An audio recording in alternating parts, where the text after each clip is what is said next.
arrogant and tribal. Hakuna rafiki kwako. Alafu hao wananchi wana complain juu ya barabara, unaenda unasema watu ambao wako karibu sijui na nani wanakuja kunitusi. It shouldn't be about you every time. Talk about wananchi.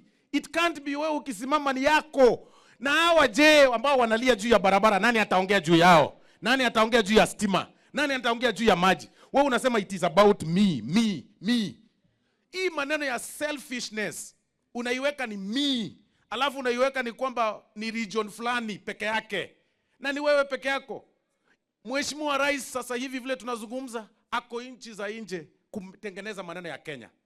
Sisi viongozi ambao tumebaki Kenya hii, ambao tunaongoza country saa hii, Mheshimiwa Majority Leader, sisi viongozi wa National Assembly, tafadhali, the message we should be telling people is about ile budget ambayo ilisomwa juzi ya 4 trillion.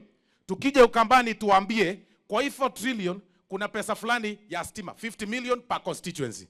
Tukuje tuwaeleze kuna pesa fulani tumeweka ya barabara hizi ambazo zimetaja hapa. That is how leaders should speak. Wewe uko very powerful in government. Kuna budget imesomwa, you sit in cabinet, ukitoka kwenda region, hauambia hiyo region hii 4 trillion watu wataipata namna gani. Unawaambia kuna watu wananidharau. Kwani hii madharau inafanywa? Sisi hatu kujua kama unadharauliwa, si utafute njia na ujisort. You know, that is how life is. You know, when you're a leader, ukiusikia kuna kelele mahali, lazima utafute hao viongozi, uketi na wao chini. Wewe ni kiongozi, uambie hapa mnakosea, hapa mnafanya namna hii, hapa sasa unaongea na hasira kubwa na nguvu, ni kama unataka kuuma mtu. Boss, tulia, uwanja ni mdogo bwana. Miaka ni mingi, usipasuke. Hii miaka safari, hata tukipiga kelele namna gani, hawa wananchi watatuuliza juu ya barabara. Hawa wananchi watatuuliza juu ya maji. Hawa wananchi watatuuliza juu ya basari. Kwa hivyo hii maneno ya mtu kukua mkabila, vile Fabio amesema, mtu anakuwa mkabila. Ukisimama ni mkabila. Kila kitu ni mkabila. Let's be honest. You cannot complain for the next 3 years. Ama namna gani jamii ya Wakamba? Na hiyo kwa heshima kubwa. Nasikia hata wakati una complain unaweka maneno ya kura katikati. Nasema sisi tulipata sijui 47%, au wengine 19%, au wengine sijui 20%. Wakati wa kura umeisha. 1 + 1 is 2. Hata kama kura zilitoka 10,000 Ukambani, hiyo 10,000 ingetolewa kwa ile hesabu national, hata Mheshimiwa Rais angekuwa rais wakati huu. Hizo kura 10,000 kama ni 10,000 ama 1,100 za Ukambani ziheshimiwe, Wakamba wapewe pia share yao ya kazi.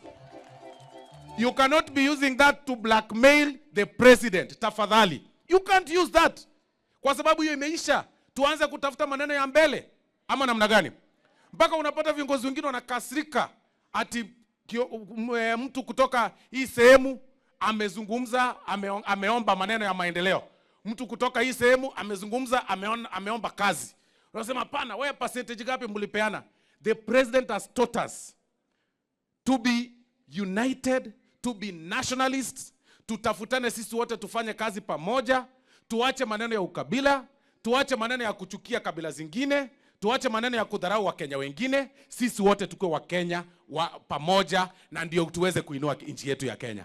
Mumekubali namna hiyo? Nyinyi mtakubali viongozi wawaletee ukabila hapa? Sasa wacha niwaulize. Ukiona kiongozi akitoka asubuhi anaenda sehemu moja, at least jana niliona improvement na juzi, at least watu wameanza kuzungumza lugha ya national. Lakini unapata mtu anatoka sehemu moja, anaenda sehemu moja, anasema nimesikiza hii area. Kwani tutakuja hapa Kangundo tubebe Wakamba, tuwapeleke mpaka Madhera ndio pia wao wasikizwe? Because we also need our national leaders to come hapa. Vile tu mmesema, Mheshimiwa Faruk si amekuja hapa? Mheshimiwa Ishungwa si amekuja hapa?